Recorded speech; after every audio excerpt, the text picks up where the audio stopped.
अस्सलाम वालेकुम नाज़रीन, आप देख रहे हैं उर्दू न्यूज़ टीवी और अब तक की ब्रेकिंग न्यूज़ के साथ मैं हूं मोहसिन शहजाद। बड़ी खबर, आर्मी चीफ चीन जाने के लिए तैयार, अरब ममालिक भी भारत को जवाब देने वाले हैं। वफाकी वजीर शेख रशीद ने कहा कि आर्मी चीफ जल्द चीन जाएंगे। चीन की तरह अरब दुनिया से भी पैगाम आएगा। चीन की दूरदेश को सलाम पेश करते हैं और मोदी बुकलाट में आज़ाद कश्मीर पर भी हमला कर सकता है। सूरत हाल पर जारी बहस में हिस्सा हुए वफाकी वजीर ने कहा कि तरीक मोदी ने ऐसा फैसला किया जो कश्मीर के लिए नया शोला ज्वाला बनेगा। मैं कश्मीर को अंदर से जानता हूँ, कश्मीरी अब घर नहीं बैठेगा। बीजेपी ने एक मुसलमान को भी टिकट नहीं दी। ये तरीका सान्य है, 303 मेंबरान में एक भी मुसलमान नहीं। ये तरीक अब यूपी और सीपी की तरफ जाएगी। ये सब मुसलमान हमारी तरफ देख रहे हैं। वो इसराइल का पैटर्न लाया है। अगले 3 से 6 माह में सरहदों पर अमन नहीं देख रहा हूँ। भारत की तरफ से 371 दीगर जगहों में भी लगा है, वहां पर कोई तरमीम नहीं की गई। श्रीनगर का जोग्राफिया ऐसा है।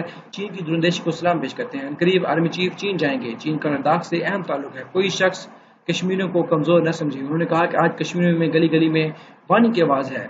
मोदी ने आज तमाम रास्ते बंद कर दिए। वाज़ेह पैगाम दिया कि वो हिंदू मत है।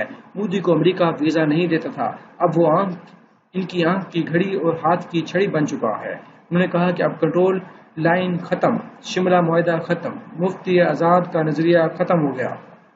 कश्मीर की जिंदगी में एलओसी पर बंधे मातरम नहीं पढ़े जा सकते।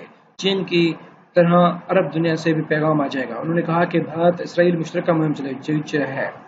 भारत इसराइल मुश्तरका मुहिम जोई है। सलामती कौंसिल की कश्मीर पर करारों को अब अहमियत मिल रही है।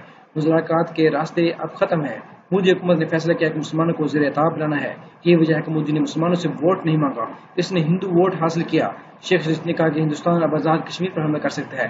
वो आरएसएस की थ्योरी पर अमल दरामद करेगा।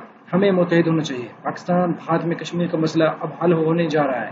भारत के मुसलमान कीड़े मकोड़े की तरह जिंदगी गुजारना तर्क कर। अगर आप लोगों ने अभी तक उर्दू न्यूज़ टीवी को सब्सक्राइब नहीं किया तो सब्सक्राइब कीजिए, बेल आइकन जरूर ऑन कीजिए। इससे क्या होगा कि जो भी नई आने वाली वीडियो होगी उसका बदरीन नोटिफिकेशन आपको उसकी इतला मिलेगी।